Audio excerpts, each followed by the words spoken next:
സംസ്ഥാനത്ത് ചൂട് കൂടുന്നതിന് അനുസരിച്ച് വൈദ്യുതി ഉപയോഗവും ഉയരുന്നു. വൈദ്യുതി ഉപയോഗം സർവകാല റെക്കോർഡിലെത്തി. വൈദ്യുതി നിയന്ത്രണം ഏർപ്പെടുത്തുന്നതിൽ നാളെ ചേരുന്ന ഉന്നതതല യോഗം തീരുമാനമെടുക്കും.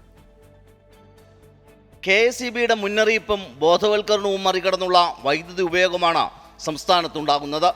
ചൂട് കൂടുന്നതിനനുസരിച്ച് ഉപയോഗവും വർദ്ധിക്കുന്നു. തിങ്കളാഴ്ച 113.15 ദശലക്ഷം യൂണിറ്റായിരുന്നു ഉപയോഗമെങ്കിൽ ചൊവ്വാഴ്ച ഉപഭോഗം 113.26 ദശലക്ഷം യൂണിറ്റ് എന്ന സർവകാല റെക്കോർഡിലെത്തി. ഇതോടെ ജലവൈദ്യുതി ഉൽപ്പാദനവും ബോർഡ് വർദ്ധിപ്പിച്ചു. ഇന്നലെ 22.1 ദശലക്ഷം യൂണിറ്റ് ജലവൈദ്യുതിയാണ് ഉൽപ്പാദിപ്പിച്ചത്. പുറത്തുനിന്നും എത്തിച്ചതാകട്ടെ 89.08 ദശലക്ഷം യൂണിറ്റും. ഉപഭോഗം കുതിച്ചുയർന്നതോടെ നിയന്ത്രണം വേണമെന്ന നിലപാടിൽ ഉറച്ചു നിൽക്കുകയാണ് വൈദ്യുതി ബോർഡ്. നിലവിലെ വൈദ്യുതി സാഹചര്യം വിലയിരുത്താൻ നാളെ ഉന്നതതല യോഗം ചേരും. വൈദ്യുതി മന്ത്രി K. കൃഷ്ണൻകുട്ടിയും ബോർഡ് ചെയർമാനും ഉന്നത ഉദ്യോഗസ്ഥരും യോഗത്തിൽ പങ്കെടുക്കും. യോഗത്തിന്റെ തീരുമാനം മുഖ്യമന്ത്രിയെ അറിയിക്കും. സർക്കാരിന്റെ അനുമതിയോടെയാകും നിയന്ത്രണം ഏർപ്പെടുത്തുന്നതിൽ തീരുമാനമെടുക്കുക.